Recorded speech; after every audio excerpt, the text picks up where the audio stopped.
Cheguei agora, quer confiscar a cerveja.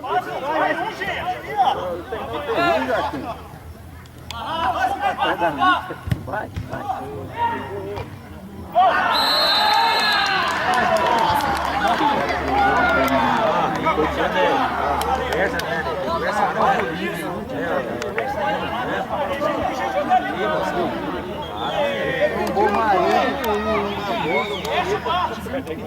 sai de burro, né?